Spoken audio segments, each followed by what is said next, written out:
Okay, today we're going to be looking at that signature lick from the John Mayall, Eric Clapton Blues Breakers album, otherwise known as the Beano album. And the title of this lesson, a little bit misleading because in the great blues tradition, Eric Clapton did borrow this lick pretty much exactly from the Otis Rush 1958 original. So whichever way you want to think of it, it is one of the coolest licks in this song. I'm going to be showing you that as well as a couple other licks from the song, and then at the end of the lesson today I'll link a full lesson I did on one of the other great songs from this Beano album, which is Ramblin' on My Mind, also Eric Clapton's first recorded vocal. So if you've watched any of my lessons, you won't be surprised that I chose this lick because I tend to try to show you how lead guitar is not complicated. In fact, sometimes it can be incredibly easy. In this case, as easy as arpeggiating a simple minor triad. The song is in A minor, so he is arpeggiating an A minor triad.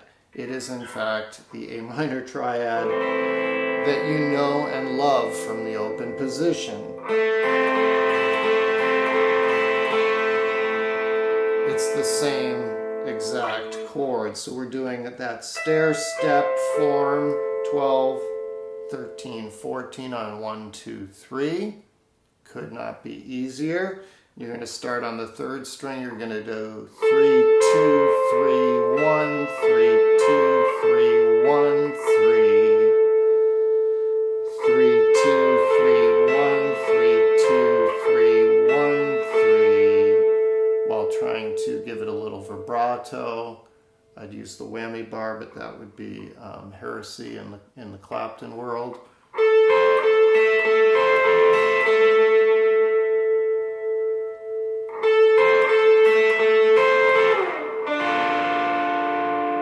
When he goes to the 4 is a D minor. So where does he go? He goes to the D minor of the exact same shape, right? So it's 5, 6, 7, and he just lands on it, and he's playing with a ridiculous amount of gain with a Les Paul, of course. I don't have a Les Paul or a Marshall, which is what Clapton was using. So when you're going to the 4 chord there, you don't play the whole arpeggio lick, you leave off the last 2 notes. So the whole lick again is 3, 2, 3, 1, 3, 2, 3, 1, 3. But when you're going to the 4, you go 3, 2, 3, 1, 3, 2, 3. You land on it, and then back for the whole. And then when you go to the 5 again, you clip off those last 2 notes.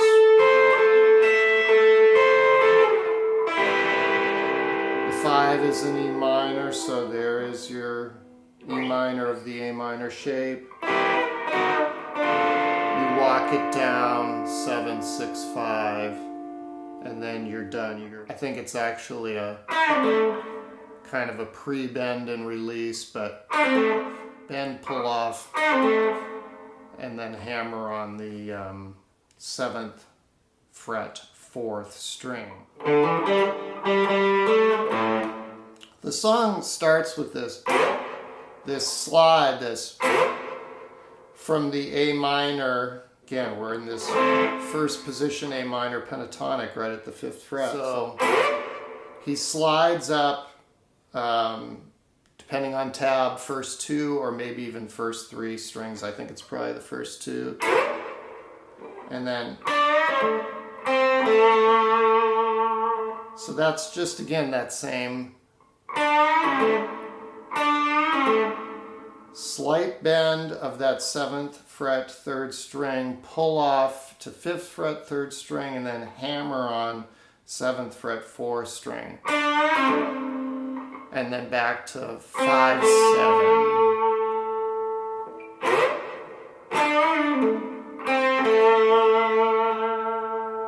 And then when it goes to the 5, it's, he just hammers from 5 to 7 on that third string, right? Because that's a D note, right? Part of your D minor chord there. And then back to the 1. And then when he goes to the 5, he needs to hit this note, right? The E note for the E minor. And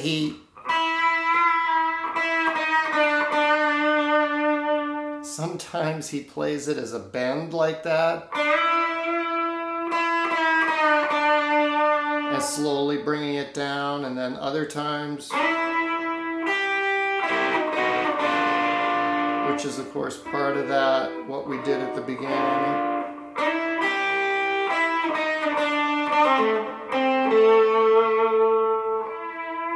So take your pick. If you have amazing bending and vibrato technique that I really don't have, then that's what you want to do.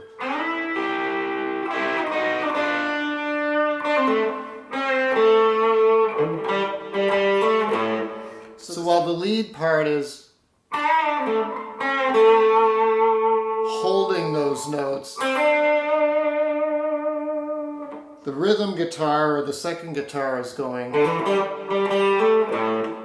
and that's just hammering between the 5th fret and 7th fret on the 5th and 4th strings. So, and then coming back to the root note. A over the A chord at the 5th fret 6th string, and then over the 4 chord you're going to move towards the floor 1 string, right? So on the 4th and 3rd strings the hammer-ons between 5 and 7, and then back to the 1 chord.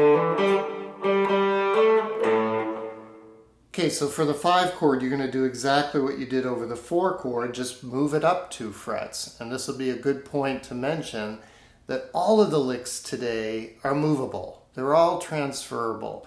You can play them in any blues song, virtually, that has a minor environment. So we're in A minor today. If you're in B minor, you're going to bring it up 2 frets and same licks are there, okay? So, you know, that's over an A, over a D, over an E,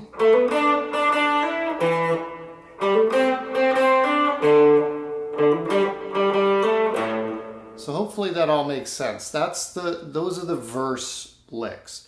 Okay, let's move to the last piece of the song that I want to show you, which is more or less the second half of the song. It speeds up into sort of this fast shuffle, which is played down mostly in the open position. It's still A, D, and E, 1, 4, 5. And it's sort of a chunky rhythm slash lead part that's mostly single lines, but a little bit of, you know, you might get a little bit of power chord flavor in it. You're going to be barring your A shape of the A chord there, but you're mostly playing that A note open and maybe picking up a little of the 5, the E note. And the basic outline of it is, you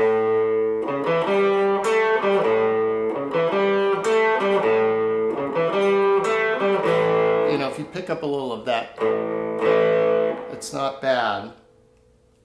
The tabs don't really agree, and Clapton's part is a little buried in the mix.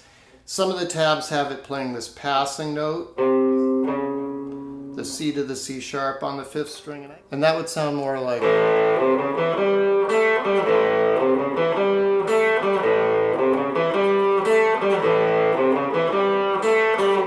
I really like that. Okay, so that's open 3, 4 on the 5th string, 2nd fret, 4th string, and then you're picking up the 7. That's what's cool about this lick.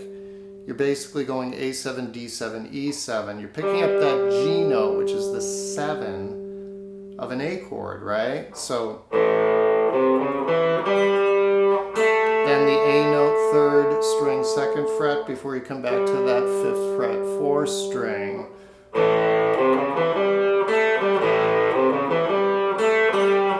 Okay, you're going to do that that 4 times, then you're going to move everything toward the floor again, 1 string, just like we did up here for the D, because the 4 chord is a D.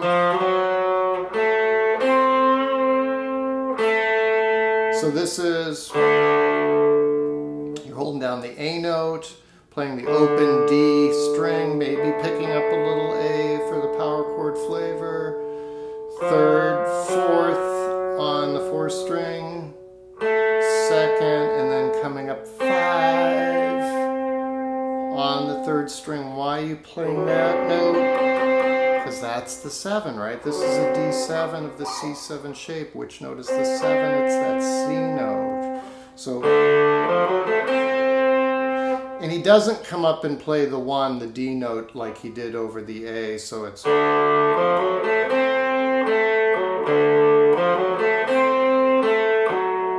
And then back to the 1. And then for the E, you're perfectly set up to slide 4 to 6. Picking up the 7 note at the 7th fret, right? Part of your E7. D.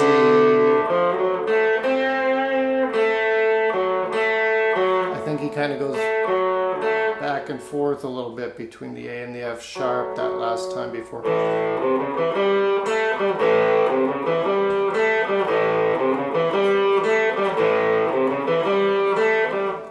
The whole thing slowly would sound something like this. 4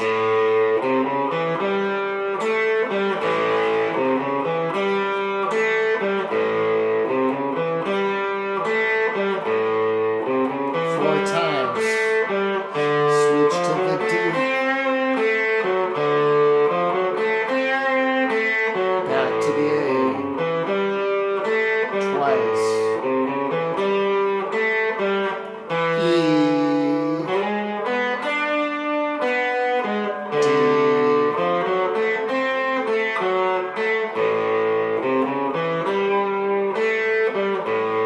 Something along those lines. It's fun to play around the different variations, going back and forth. Mix it up a little bit. I'm sure that's what he was doing. It was kind of just improvising. So there's a lot of other great lessons here on YouTube of the solo. You can check those out. I just wanted to show you the chord-based bits. Have some fun with those. Play along to the backing track with them.